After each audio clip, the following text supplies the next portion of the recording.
E aí, queridos, vamos dar continuidade à nossa aula sobre citoplasma e suas organelas?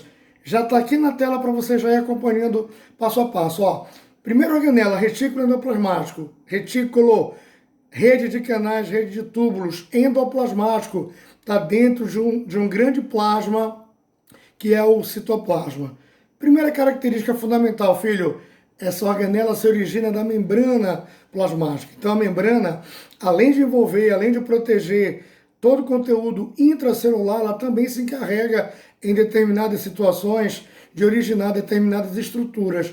Uma delas é essa nossa organela aqui. Depois, só existem células eucariontes, portanto bactérias e cianobactérias não têm, porque são células procariontes.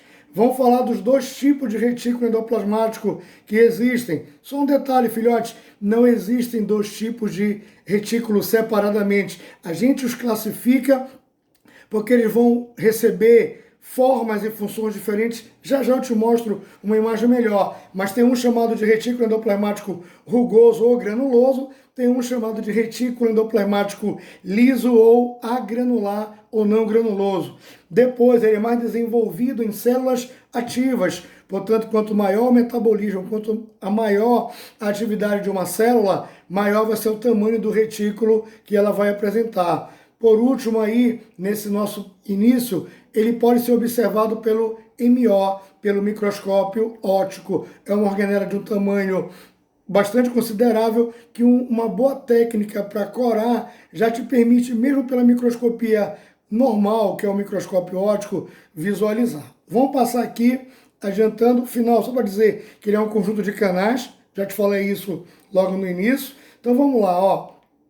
Retículo endoplasmático granular.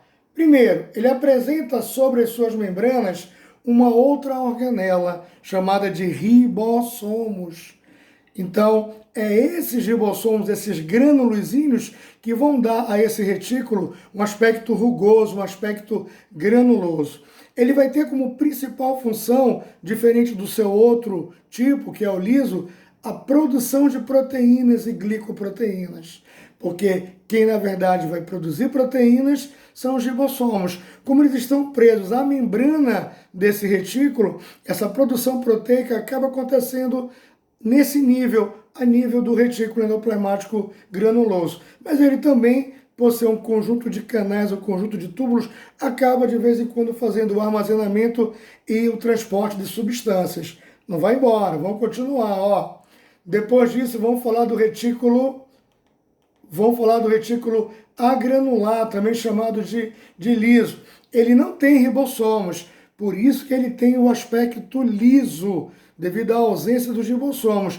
Ao invés de produzir proteínas, a principal função do agranular vai ser a produção de lipídios, a produção de esteroides, de alguns hormônios de caráter lipídicos que nós podemos produzir. E, obrigatoriamente, por ser um conjunto de canais e de túbulos, ele vai servir de transporte e armazenamento de algumas substâncias. Dá um olho agora nessa imagem aqui, meu filho, ó. É aqui que eu quero te mostrar uma coisa, ó. Tudo isso que aparece aqui na tela é o retículo endoplasmático como um todo. Mas dá um olho daqui até lá o início, que tu vai ver um monte de bolinhas. São essas bolinhas que estão em cima dessa primeira parte do retículo, que dão a ele o nome de retículo endoplasmático rugoso ou granuloso. Já essa parte finalzinha aqui, como você vê na imagem, já não tem as bolinhas. Esse já é o retículo endoplasmático liso. O que eu quero que tu entenda? O retículo endoplasmático ele é uma organela como um todo. Essa divisão é porque uma parte dele se associa a uma outra organela, cuja função é a produção de proteínas, assumindo essa função, a parte final, que já não tem automaticamente os ribossomos, adquire um aspecto liso, portanto vai assumir outras funções, que no caso do liso aqui seria a produção de lipídios, a produção de esteroides. Vamos lá, ó. Aqui você vai encontrar isso no teu próprio livro, né? Essa diferenciação do granuloso, do rugoso e do liso e algumas outras funções importantes. Eu te peço, leia o seu livro nesse momento, faça marcação, né, de coisas importantes, aproveite as nossas dicas e complemente. Mas vamos lá. A nossa próxima organela chama-se complexo de Golgi, também conhecido hoje como um aparelho de Golgi ou simplesmente Golgi-ossomo, né? Ele se origina do retículo endoplasmático. Ele também só é encontrado em células eucariontes, é óbvio, né, filhote? Bora pensar junto. O retículo endoplasmático origina o complexo. Eu não tenho retículo em bactérias. Eu vou ter o complexo? Claro que não. Eu não tenho retículo em cianobactérias. Eu vou ter o complexo? Claro que não. Então fica claro que eu só vou encontrar o complexo de Golgi ou o Golgi-ossomo nas mesmas células que eu encontrar o retículo, porque é o retículo que origina o complexo. Isso é um pensamento e um raciocínio lógico. O complexo de Golgi vai ter como principal função o armazenamento e a secreção de substâncias. Agora eu quero te chamar a atenção. Que substâncias são essas que o complexo vai armazenar? Coisas que a célula produz e ela precisa exportar. Vou te dar um exemplo. Tu já ouviste falar que nós temos um órgão chamado de pâncreas. Uma das funções do pâncreas é produzir um hormônio de caráter proteico, porque ele é feito por proteína, chamado de insulina. Beleza? Beleza. O pâncreas produz a insulina, na verdade as células do pâncreas produzem. Essa insulina é armazenada no complexo de Golgi.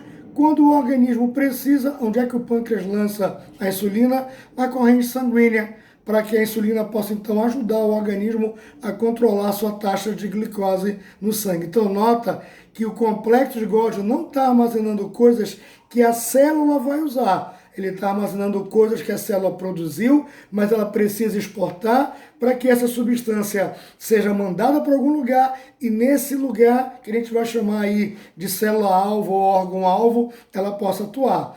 Mas nós vamos ver uma outra função que o complexo de Golgi tem, que é a formação do acrossoma, também visto em alguns livros como um acrossomo.